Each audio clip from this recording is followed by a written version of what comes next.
multiculturalism in Canada has to be one of the models, I'd say, for the world. Yeah, easily. Because it's more of a melting pot structure here. Because Canada as itself, since our identity isn't really fully established yet. It hasn't. It almost never will. Yeah, we're trying to, form an identity as people who aren't American, for one. Yes. Two, we love hockey, eh? Yeah, we love hockey, eh? And I guess syrup and bacon and other stereotypes. And we got good beer, huh? Wow. But outside of that, I mean, the origins of Canada are basically an origins of slaughter and genocide. We have tried to reconciliate with the Aboriginal people, but haven't. So it's kind of like we're at arm's length with the Aboriginal population. And the other factor there is that unlike various other countries where even immigrant countries such as the United States and say Australia, who also did the same thing of genocide of the Aboriginal population, yes, they still can all trace back their one sense of identity to one culture and then wrap themselves and forge their own identity going forward. Yes. Whereas Canada's not been able to do that because essentially we've been at war with each other culturally, right? Yes. It's the French Quebec yes, and the English Quebec have always been at odds with each other from the foundations of this country when we were a podunk small population country. Hey, speak for yourself. To now where obviously, in the last 100 years, population growth has ballooned like every other place. Absolutely. But Quebec has still maintained and retained its sense of specific identity, which to this date isn't that they're French, it's that they're not. Quebecois. They're Quebecois and they're not a part of rest of Canada. Yeah. There's Quebec and then there's ROC.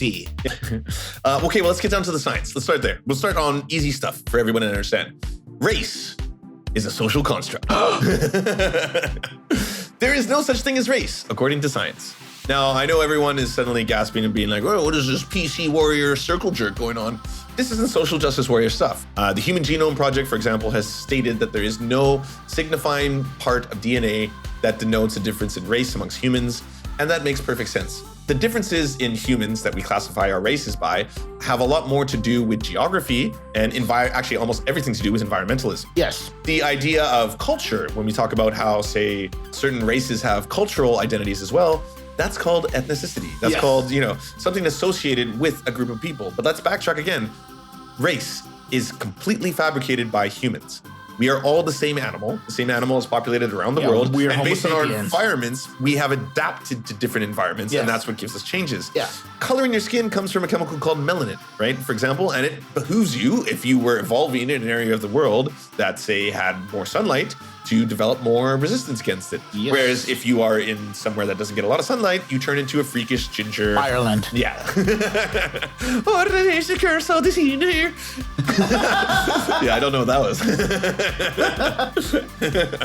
But yeah, so if you think of human beings in that sense, and I know it's hard because I'm sure right now people are thinking, well, why are black people the best athletes? Why do they have huge penises? Slavery has a big thing to do with that one.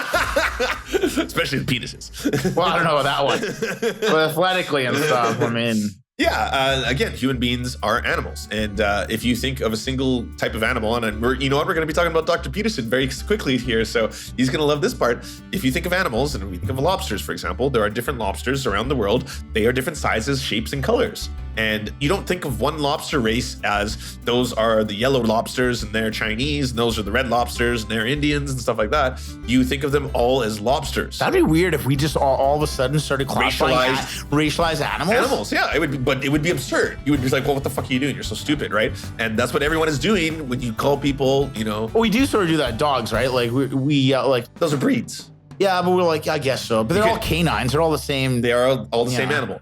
But now, again, we can't then ignore the fact that because race is a social construct and we live in a social-based society, we're social creatures, that it doesn't play a role in society, right? You can't then make that jump and say that doesn't exist either. So obviously, racism and race affects the way we perceive and treat other people because our society is set up that way. And we as people have already set up these parameters to say that this is a different race, this is a different that, this is that. Black people have enormous penises, as we talked about before. They strangle people with their dicks. And yeah, that all being said, we should be cognizant of the fact that if you grow up as a black person, because of the way society has structured our perceived views of race, that they might have a more difficult time finding jobs if they say have a black name. They might have a higher percentage of incarceration. They might get shot more readily if they're being provocative than, say, a white person. So yeah, that being said, that's race and ethnicity. getting back to the crux of our argument here, it has a net positive for society. Diversity, just as a whole. I'm going to quickly say this. It has a net positive for intelligence. Now, that sounds like a strange statement, but numerous studies have been done. And one of the most interesting ones that I found when I was trying to research this topic was one that was done on juries. So they did a bunch of fake jury setups.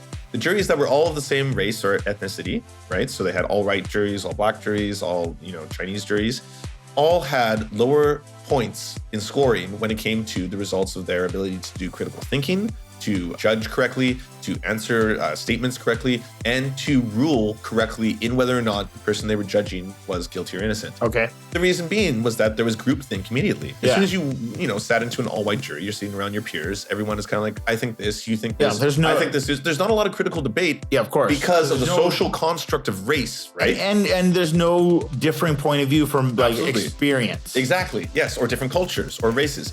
That alone, this is a microcosm for the beauty of diversity, right? And I know people are thinking I'm circle jerking a Disney film or something right now, but there is an exposure to a lot of new ideas and cultures. Of course. You don't have to go past the superficial things like food is delicious and that's always the shitty one that's brought up. That and attractive people are always like, those are the two knocks. But I may hate the slave, but I love the slave pussy.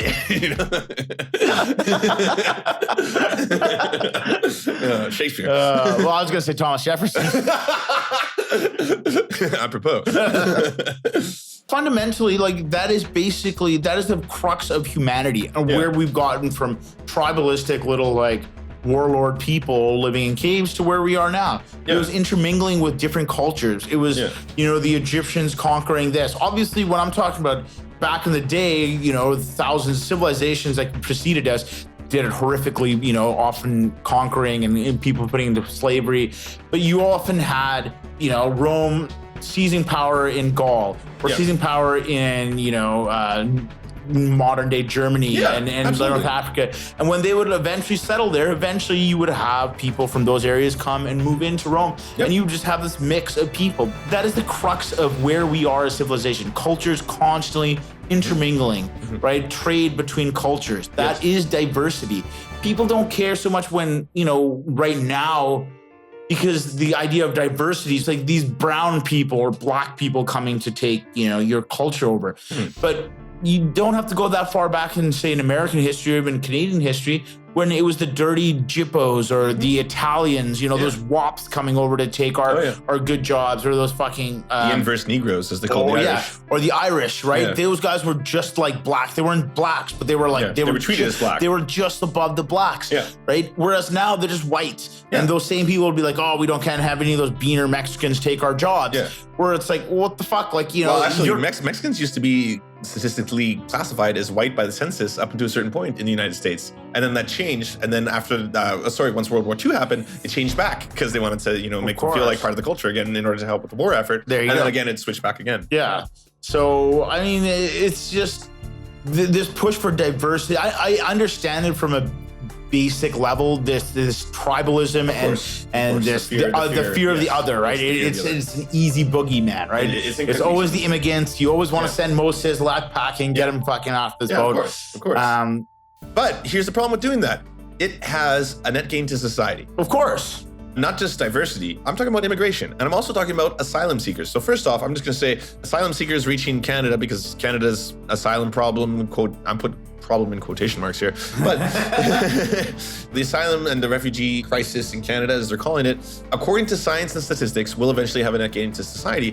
Asylum seekers, and as well, just refugees in general that come to countries, or even immigrants, right? I can put all three under the same brush, and people are going to say this is a broad stroke, but statistically, historically, they benefit society in that they pay back the amount of taxes necessary to support them from their initial, arrival. Taxes that are used to teach them English, get them early food amounts, educate them, right? They pay that back, but you don't have to talk to me. Talk to the Department of Health and Human Services under the Trump administration. Yes, who just rejected a study, their own study. A study that found between 2005 and 2014, refugees contributed an estimated $269 billion in revenue to all levels of government. through the payment of federal, state, and local taxes, which far outweighed the cost to the country. Overall, this report estimated that the net fiscal impact of refugees was positive over a 10-year period at $63 billion. Wow. Yeah. Like, holy shit. I wonder why they rejected that. Well, yeah. Yeah. Can't have these facts get in our way of our racism. Yeah, racist agenda. All them learned puke. Yeah, so don't fear the other. Love the caramel, baby. I understand, like you said, not even the fear of the other, but the idea that illegal asylum seekers, people who just jump the fence into the country, are scary because they're undocumented. There's no registry of them. They're in your lands. And I won't go so far as probably what people think in that they're just here to rape and pillage or something. They're not Vikings. Many of them are malnourished.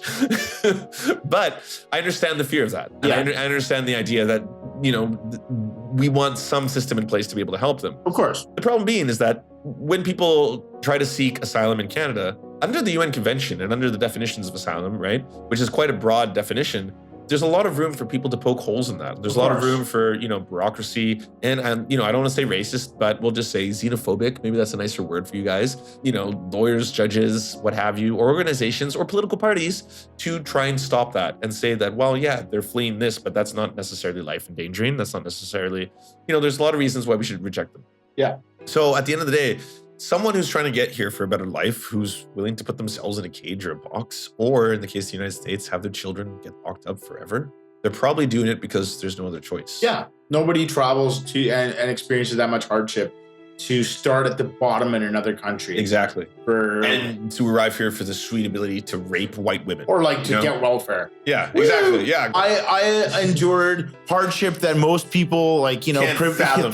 to get what, $800, $600 a month. Yeah. Woo! Look at me living it up. That's a fortune in their currency. You can't imagine what that's like. Now they're just living it up in Canada. Yeah. It's all relative, people. And statistically, they end up working and they end up paying back to society in a net positive, overwhelmingly net positive. It's just a humane, empathetic thing to do. Help your fucking fellow man. Help your fellow man. We're all in this crazy spinning, you know, globe together. It's flat. Yeah, that's right. It's flat. It's fucking flat, people. Read a book. But if you also want to ask us a question, we'll answer it on the air. You can do so by going to wearesurfs.com. If you want to help support the show, and man, does it help when you do, please go to patreon.com/thesurfs. Every little bit helps. Without you, we would not be alive today. Yeah. All you listeners are actually keeping us alive. If we don't get X amount of listens, we will actually die.